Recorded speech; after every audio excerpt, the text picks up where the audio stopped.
શાંતિ 3/4/2026 આજના મીઠા બાબાના મધુર મહાવાક્ય. મીઠા બાળકો, બાપ સમાન રહેમદિલ બની અનેકોને રસ્તો બતાવો. જે બાળકો દિવસ રાત સર્વિસમાં લાગ્યા રહે છે તે જ બહાદુર છે. પ્રશ્ન છે, ઊંચી તકદીરનો મુખ્ય આધાર કઈ વાત પર છે? ઉત્તર છે, યાદની યાત્રા પર. જેટલા જે યાદ કરે છે એટલી ઊંચી તકદીર બનાવે છે. શરીર નિર્વાહ અર્થ કર્મ કરતા બાપ અને વારસાને યાદ કરતા રહો તો તકદીર ઊંચી બનતી જશે. ગીત છે, તકદીર જગા કર આઈ હું, मैं एक नई दुनिया बसा कर लाई हूं. ઓમ શાંતિ. બાળકો જ્યારે પેદા થાય છે તો પોતાની સાથે કર્મો પ્રમાણે તકદીર લઈ આવે છે. કોઈ સાહુકારની પાસે, કોઈ ગરીબની પાસે જન્મ લે છે. બાપ પણ સમજે છે કે વારીસ આવ્યા છે. જેવા જેવા દાન પુણ્ય કર્યા છે તે પ્રમાણે જન્મ મળે છે. અત્યારે તમે મીઠા મીઠા શીખી લીધા બાળકોને કલ્પ પછી ફરીથી બાપે આવીને સમજાવ્યું છે. બાળકો પણ જાણે છે કે અમે પોતાની તકદીર લઈ આવ્યા છીએ. સ્વર્ગની બાદશાહીની તકદીર લઈ આવ્યા છીએ. જેમણે સારી રીતે જાણ્યું છે અને બાપને યાદ કરી રહ્યા છે. યાદની સાથે તકદીરનું કનેક્શન છે. જન્મ લીધો છે તો બાપની યાદ પણ હોવી જોઈએ. જેટલા યાદ કરશો એટલી ઊંચી તકદીર રહેશે. કેટલી સહજ વાત છે. સેકન્ડમાં જીવન મુક્તિ મળી જાય છે. તમે આવ્યા છો સુખધામની તકદીર પ્રાપ્ત કરવા. અત્યારે દરેક પુરુષાર્થ કરી રહ્યા છે. દરેક પોતાને જોઈ રહ્યા છે કે અમે કેવો પુરુષાર્થ કરી રહ્યા છીએ.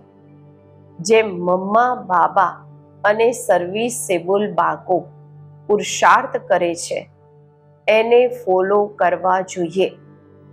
બધાને બાપનો પરિચય આપવો જોઈએ.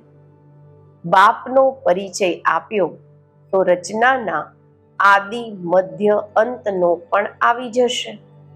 ઋષિ મુનિ વગેરે કોઈ પણ રચતા અને રચનાના આદિ મધ્ય અંતની નોલેજ નથી આપી શકતા.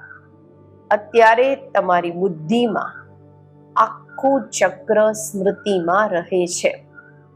દુનિયામાં કોઈ પણ બાપ અને વારસાને નથી જાણતા. તમે બાળકો અત્યારે બાપને અને પોતાની તકદીરને જાણો છો. હવે બાપને યાદ કરવાના છે. શરીર નિર્વાહ અર્થ કર્મ પણ કરવાના છે. ઘર-બાર પણ સંભાળવાનું છે. કોઈ નિર્બંધન છે તો તે સારી સર્વિસ કરી શકે છે. બાળકો કોઈ નથી તો એને સર્વિસ કરવાનો સારો ચાન્સ છે. સ્ત્રીને પતિ કે બાળકોનું બંધન હોય છે. જો બાળકો નથી તો બંધન મુક્ત થયા ને. તે તો જેમ કે વાનપ્રસ્થી થઈ ગયા. પછી મુક્તિધામમાં જવાના માટે સંગ જોઈએ, સાથ જોઈએ. ભક્તિ માર્ગમાં તો સંગ મળે છે સાધુ વગેરેનો, નિવૃત્તિ માર્ગ વાળાઓનો. તે નિવૃત્તિ માર્ગ વાળા પ્રવૃત્તિ માર્ગનો વારસો અપાવી ન શકે. તમે બાળકો જ અપાવી શકો છો. તમને બાપે રસ્તો બતાવ્યો છે. ભારતની હિસ્ટ્રી જ્યોગ્રાફી 84 જન્મોની બેસીને સમજાવો. ભારતવાસી જ 84 જન્મ લે છે. એકની વાત નથી. સૂર્યવંશી જ ફરી ચંદ્રવંશી, પછી વૈશ્યવંશી, શૂદ્રવંશી ઘરાનામાં કુળમાં આવે છે. બાબા કહે છે નંબરવાર તો હોય છે ને. ભારતનો પહેલો નંબર પ્રિન્સ છે શ્રી કૃષ્ણ, જેને ઝૂલામાં ઝુલાવે છે. બીજા નંબરને ઝુલાવતા જ નથી. એને નથી બાબા કહેતે ઝુલાવતા, જે બીજો નંબર છે, કારણ કે કળા ઓછી થઈ ગઈ. જે પહેલો નંબર છે પૂજા એની થાય છે. મનુષ્ય સમજતા નથી કે શ્રી કૃષ્ણ એક છે કે 2-3 છે. શ્રી કૃષ્ણની રાજધાની ચાલે છે, આ કોઈને પણ ખબર નથી. પૂજા માત્ર નંબર 1ની થાય છે. માર્ક્સ તો નંબર વાર જ મળે છે. તો પુરુષાર્થ કરવો જોઈએ કે કેમ નહીં અમે પહેલા નંબરમાં આવીએ. મમ્મા બાબાને ફોલો કરે, એમની રાજધાની લઈ લઈએ. જે સારી રીતે સર્વિસ કરશે તે સારા મહારાજાના ઘરમાં જન્મ લેશે. ત્યાં તો છે જ મહારાજા મહારાણી. એ સમયે કોઈ રાજા રાણીનું ટાઇટલ નથી હોતું, તે પછીથી શરૂ થાય છે. દ્વાપરથી જ્યારે પતિત બને છે તો એમાં મોટી પ્રોપર્ટી વાળાને મહારાજા કહેવામાં આવે છે. પછી રાજાના ડ્રેસમાં ઓછું થઈ જાય છે. બાબા કહે છે મહારાજા અને રાજા એ બંનેમાં ફરક છે. મહારાજા મોટા અને રાજા એનાથી નાના હોય છે. પછી જ્યારે ભક્તિ માર્ગ શરૂ થાય છે તો ગરીબ સાહુકારમાં ફરક તો રહે છે ને. અત્યારે તમે બાળકો શિવ બાબાને યાદ કરો છો અને એમનાથી વારસો લઈ રહ્યા છો. બીજા સત્સંગોમાં મનુષ્ય બેસીને કથા સંભળાવે છે. મનુષ્યને ભક્તિ શીખવે છે. તે જ્ઞાન આપીને સદગતિ નથી કરી શકતા. વેદ શાસ્ત્ર વગેરે બધું છે ભક્તિ માર્ગનું. સદગતિ તો જ્ઞાનથી થાય છે. પુનર્જન્મને પણ માને છે. વચ્ચેથી તો કોઈ પણ પાછા જઈ ન શકે. અંતમાં જ બાપ આવીને બધાને લઈ જાય છે. આટલી બધી આત્માઓ ક્યાં જઈને રહેશે? બધા ધર્મવાળાનું સેક્શન તો અલગ અલગ છે. તો આ પણ સમજાવવાનું છે. આ કોઈને ખબર નથી કે આત્માઓનું પણ ઝાડ છે. તમને બાળકોની બુદ્ધિમાં આખા ઝાડનું જ્ઞાન રહે છે. આત્માઓનું ઝાડ પણ છે, જીવાત્માઓનું પણ ઝાડ છે. બુદ્ધિમાં આખા ઝાડનું જ્ઞાન રહે છે. બાળકો જાણે છે કે અમે આ જૂનું શરીર છોડીને ઘરે જઈ રહ્યા છીએ. હું આત્મા આ શરીરથી અલગ છું. આ સમજવું એટલે કે જીતે જી મરવું. આપ મુએ મર ગઈ દુનિયા. આપણે મરી ગયા પછી આપણા માટે આ દુનિયા પણ ખલાસ. મિત્ર સંબંધી વગેરે બધાને છોડી દીધા. પહેલા પૂરી શિક્ષા લઈ પદના અધિકારી બની પછી જવાનું છે. બાપને યાદ કરવા એ તો ખૂબ સહજ છે. ભલે કોઈ બીમાર હોય એને પણ કહેતા રહેવું જોઈએ કે શિવ બાબાને યાદ કરો તો વિકર્મ વિનાશ થશે. જે પાક્કા યોગી છે એમના માટે જલ્દી મરવું એટલે કે શરીર છોડવું એ પણ સારું નથી, કારણ કે તે યોગમાં રહીને રૂહાની સેવા કરે છે. મરી જશે તો સેવા કરી નહીં શકશે.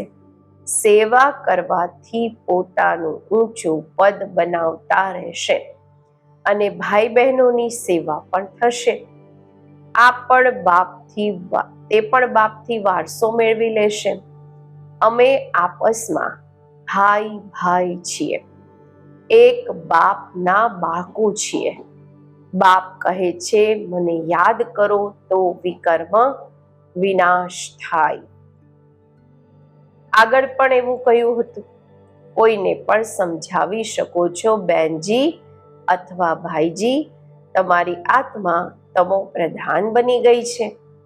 જે સતો પ્રધાન હતી, અત્યારે ફરી તમો પ્રધાનથી સતો પ્રધાન બની સતો પ્રધાન દુનિયામાં જવાનું છે. આત્માને સતો પ્રધાન બનાવવાની છે યાદની યાત્રાથી. યાદનો પૂરો ચાર્ટ રાખવો જોઈએ. જ્ઞાનનો ચાર્ટ નથી રાખી શકતા. બાપ તો જ્ઞાન આપતા જ રહે છે. તો તપાસ રાખવાની છે, ચેકિંગ રાખવાની છે કે અમારી ઉપર જે વિકર્મોનો બોજો છે તે કેવી રીતે ઉતરે. એટલે યાદનો ચાર્ટ રાખવામાં આવે છે. અમે કેટલા કલાક યાદ કર્યા. મૂળ વતનને પણ યાદ કરે છે, પછી નવી દુનિયાને પણ યાદ કરે છે. ઉથલ પુથલ તો થવાની જ છે, એની પણ તૈયારી થઈ રહી છે. બોમ્બ્સ વગેરે પણ બનતા જશે. એક તરફ કહે છે કે અમે એવા મોતના માટે સામાન બનાવી રહ્યા છીએ. બીજી તરફ કહે છે મોતનો સામાન નહીં બનાવો. સમુદ્રની નીચે પણ મારવાનો સામાન રાખ્યો છે. ઉપર આવીને બોમ્બ્સ છોડી પછી સમુદ્રમાં ચાલી જશે. એવી વસ્તુઓ બનાવતા રહે છે. આ પોતાના જ વિનાશના માટે કરી રહ્યા છે. મોત સામે ઊભું છે. આટલા મોટા મહેલ બનાવી રહ્યા છે. તમે જાણો છો આ બધું માટીમાં મળી જશે. કિનકી દબી રહેગી ધૂલ में, किनकी राजा खाए, किनकी चोर लूटे, किनकी आग जलाए, सफल होगी उनकी जो धनी के नाम लगाए. તો લડાઈ તો જરૂર થશે. કોશિશ કરીને પોકેટ બધાના ખાલી કરશે. ચોર પણ કેટલા ઘૂસી જાય છે. લડાઈ પર કેટલો ખર્ચો કરે છે. આ બધું માટીમાં મળી જવાનું છે. મકાન વગેરે બધા પડી જશે. બોમ્બ્સ વગેરે પડશે તો સૃષ્ટિના 3 ભાગ ખલાસ થઈ જાય છે. બાકી એક ભાગ બચી જાય છે. ભારત એક ભાગમાં છે ને, બાકી તો બધા પછીથી આવેલા છે. અત્યારે ભારત ખંડ જ એક ભાગ બચશે. મોત તો બધાનું થવાનું છે. તો કેમ નહીં અમે બાપથી પૂરો વારસો લઈ લઈએ. એટલે બાપ કહે છે લૌકિક સંબંધીઓથી પણ તોડ નિભાવવાનો છે. બાકી બંધન નથી તો બાબા રાય આપશે, સલાહ આપશે કે કેમ નહીં સર્વિસ પર લાગી જાઓ છો. બાબા કહે છે સ્વતંત્ર છે તો ઘણાનું ભલું કરી શકે છે.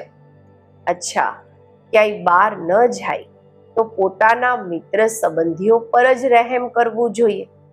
આગળ કહેતા હતા ને કે બાબા રહેમ કરો.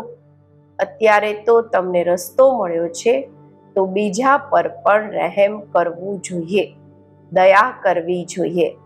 જેમ બાપ દયા કરે છે. બાપ કહે છે મને યાદ કરો તો વિકર્મ વિનાશ થશે. સંન્યાસી લોકો તો હઠયોગ વગેરેની કેટલી મહેનત કરે છે. અહીંયા તો આ કંઈ નથી. માત્ર યાદ કરો તો પાપ ભસ્મ થઈ જાય. આમાં કોઈ તકલીફ નથી. માત્ર યાદની યાત્રાની વાત છે. ઉઠો બેઠો કર્મેન્દ્રિયોથી ભલે કર્મ પણ કરો, માત્ર બુદ્ધિનો યોગ બાપથી લગાવો. સાચા આશિક બનવાનું છે એ માશુકના. પોતે કહે છે કે હે આશિકો, હે બાળકો, ભક્તિ માર્ગમાં તો ખૂબ યાદ કર્યા, પરંતુ અત્યારે મુજ માશુકને યાદ કરો. તમારા પાપ ભસ્મ થશે. હું ગેરંટી કરું છું. કોઈ વાત શાસ્ત્રોમાં આવી ગઈ છે ભગવાન દ્વારા ગીતા સાંભળવાથી તમે જીવન મુક્તિ મેળવો છો. મનુષ્ય દ્વારા ગીતા સાંભળવાથી જીવન બંધમાં આવી ગયા છો. સીડી ઉતરતા આવ્યા છો. દરેક વાતમાં વિચાર સાગર મંથન કરવાનું છે. પોતાની બુદ્ધિ ચલાવવાની છે. આ બુદ્ધિની યાત્રા છે, જેનાથી વિકર્મ વિનાશ થશે. વેદ, શાસ્ત્ર, યજ્ઞ, તપ વગેરે કરવાથી પાપ નાશ નહીં થશે. નીચે જ ઉતરતા આવ્યા. અત્યારે તમારે ઉપર જવાનું છે. માત્ર સીડીથી કોઈ સમજી નહીં શકશે જ્યાં સુધી ઉપર કોઈ સમજાવે નહીં. એના પર સમજાવે નહીં ત્યાં સુધી સમજી ન શકે. જેમ નાના બાળકોને ચિત્ર બતાવીને શીખવવું પડે છે. આ હાથી છે. જ્યારે હાથીને જોશે તો ચિત્ર પણ યાદ આવશે. જેમ તમારી બુદ્ધિમાં આવી ગયું છે. ચિત્રમાં હંમેશા નાની વસ્તુ બતાવવામાં આવે છે. તમે જાણો છો કે વૈકુંઠ તો મોટું હશે ને. બાબા કહે છે મોટી રાજધાની હશે. ત્યાં હીરા ઝવેરાતોના મહેલ હોય છે. તે પછી પ્રાય લોપ થઈ જાય છે. બધી વસ્તુઓ ગાયબ થઈ જાય છે. નહીં તો આ ભારત ગરીબ કેવી રીતે બન્યું? સાહુકારથી ગરીબ, ગરીબથી સાહુકાર બનવાનું છે. આ ડ્રામા બનેલો છે. એટલે સીડી પર સમજાવવામાં આવે છે. નવા નવા આવે છે એમને સમજાવવાથી પ્રેક્ટિસ થશે. મુખ ખુલી જશે. સર્વિસ લાયક બાળકોને બનાવવામાં આવે છે. ઘણા સેન્ટર્સ પર તો ખૂબ બાળકો અશાંતિ ફેલાવતા રહે છે. ઘણા બાળકો એવા છે જે અશાંતિ ફેલાવે છે. બુદ્ધિઓ બહાર ભટકતો રહે છે તો નુકસાન કરી દે છે. વાયુમંડળ ખરાબ કરી દે છે. નંબર વાર તો છે ને. પછી બાપ કહેશે તમે ભણ્યા નહીં તો આ હાલ પોતાનો જુઓ. દિવસ પ્રતિ દિવસ વધારે સાક્ષાત્કાર થતા રહેશે. પાપ કરવા વાળાઓને સજા પણ મળતી રહેશે. પછી કહેશે નાહેક અમે પાપ કર્યું. બાપને સંભળાવીને પ્રાયશ્ચિત કરવાથી કંઈક ઓછું થઈ શકે છે. નહીં તો વૃદ્ધિ થતી રહેશે. એવું થતું રહે છે. પોતે પણ મહેસૂસ કરશે. પરંતુ પછી કહેશે શું કરે? અમારી આ આદત મળતી જ નથી. આનાથી તો ઘરે જઈને રહીએ. કોઈ તો સારી સર્વિસ કરતા રહે છે, કોઈ ડિસર્વિસ પણ કરે છે. અમારી સેનામાં કોણ કોણ બહાદુર છે આ બાપ બેસીને નામ બતાવે છે. બાકી લડાઈ વગેરેની કોઈ વાત અહીંયા નથી. આ છે બેહદની વાત. સારા બાળકો હશે તો બાપ જરૂર મહિમા પણ કરશે. બાળકોને ખૂબ રહેમદિલ, કલ્યાણકારી બનવાનું છે. આંધળાઓની લાકડી બનવાનું છે. બધાને રસ્તો બતાવવાનો છે કે બાપને યાદ કરો તો વિકર્મ વિનાશ થશે.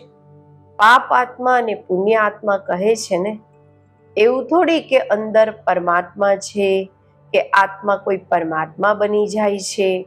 આ બધું ખોટું છે. પરમાત્મા પર થોડી પાપ લાગે છે. એનો તો ડ્રામામાં પાર્ટ છે સર્વિસ કરવાનો. મનુષ્ય જ પાપ આત્મા પુણ્ય આત્મા બને છે. જે સતો પ્રધાન હતા તે જ તમો પ્રધાન બને છે. એમના તનમાં બાપ બેસી સતો પ્રધાન બનાવે છે તો એમની મત પર ચાલવું પડે ને. અત્યારે બાપે તમને બાળકોને વિશાળ બુદ્ધિ બનાવ્યા છે. અત્યારે તમે જાણો છો કે રાજધાની કેવી રીતે સ્થાપન થઈ રહી છે. બાપ જ બ્રહ્મા તનમાં આવી બ્રહ્મામુખ વંશાવલી બાળકોને રાજયોગ શીખવી દેવી દેવતા બનાવે છે. પછી પુનર્જન્મ લઈ સીડી ઉતરે છે. અત્યારે ફરી બધું રિપીટ કરવાનું છે. બાપ પછી બ્રહ્મા દ્વારા સ્થાપના કરાવી રહ્યા છે. યોગ બળથી તમે 5 વિકારો પર જીત મેળવીને જગત જીત બનો છો. બાકી લડાઈ વગેરેની કોઈ વાત નથી. અચ્છા, મીઠા મીઠા સિકેલધા બાળકો પ્રત્યે માત પિતા બાપ દાદાના યાદ પ્યાર અને ગુડ મોર્નિંગ. રૂહાની બાપના રૂહાની બાળકોને નમસ્તે. આપણે રૂહાની બાળકોના રૂહાની બાપને નમસ્તે. ધારણા માટે મુખ્ય સાર: બંધન મુક્ત બની બાપની સર્વિસમાં લાગી જવાનું છે. ત્યારે જ ઊંચી તકદીર બનશે. રહેમદિલ બની અનેકોને રસ્તો બતાવવાનો છે. આંધળાઓની લાકડી બનવાનું છે.